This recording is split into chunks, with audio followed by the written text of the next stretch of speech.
lot of the criminals operate multi-jurisdictionally, and they try to capitalize on the breakdown of communication and information sharing between police jurisdictions.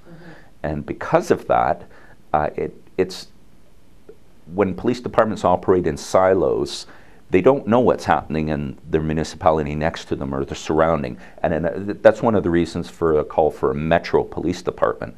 But with our analytic model, we're very much on the cusp of becoming a big data repository. And as much as we are the City of Vancouver and we're a municipal police department, we are the leader in the province in terms of analytics because we are the driving force. I have Victoria Police, Saanich Police, all using our infrastructure and connecting in remotely through the internet, and every morning logging in and analyzing what's happening in Victoria, the capital region, North Island, on our system. Because there is no other options. There's no other niche market. We just took the leadership role in that and developed that capacity and tried to address these things.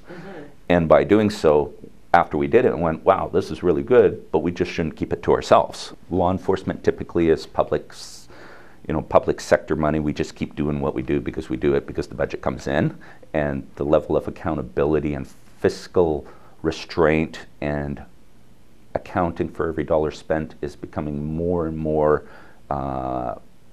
ubiquitous with law enforcement. And part of that is we've had to, develop mechanisms to look at how we are delivering our core services to the public. Are we doing it as efficiently and as effectively as possible? And initially, I would say we weren't. But our management was being very progressive. And that's one thing, it's very interesting what's happened at the VPD because I've been in law enforcement going over 20 some odd years now, and I've worked in provincial police with the RCMP. VPD is kind of in a unique situation, what I call a perfect storm environment, because we have extremely progressive, well-educated senior managers, deputy chiefs and chiefs. Our Chief Chu has written books on the use of technology in law enforcement and creating organizational efficiencies.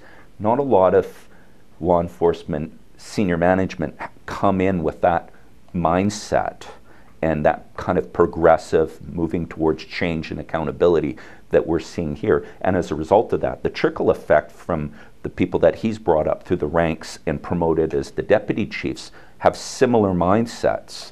So that's changed our tone within the organization. So when we start moving towards analytics, there's a recognition that this is the right way to go because we get bang for our buck. We create greater efficiencies, a more effective organization. We can do more with less.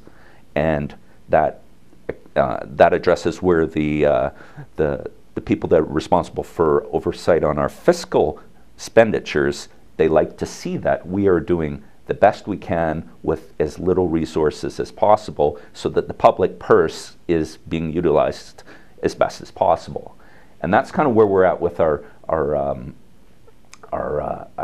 kind of perfect storm with this. At the end of our core service review, we identified where we needed to address our deployment models, where we needed to increase shifting in certain areas, where we were falling short, and establish clear benchmarks and expectations on our delivery model, and then measure that on a consistent basis.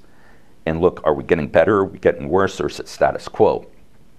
And set consistent annual reoccurring benchmarks where we have goals that by next year we will have reduced our response time by 2 minutes in the downtown core, for example.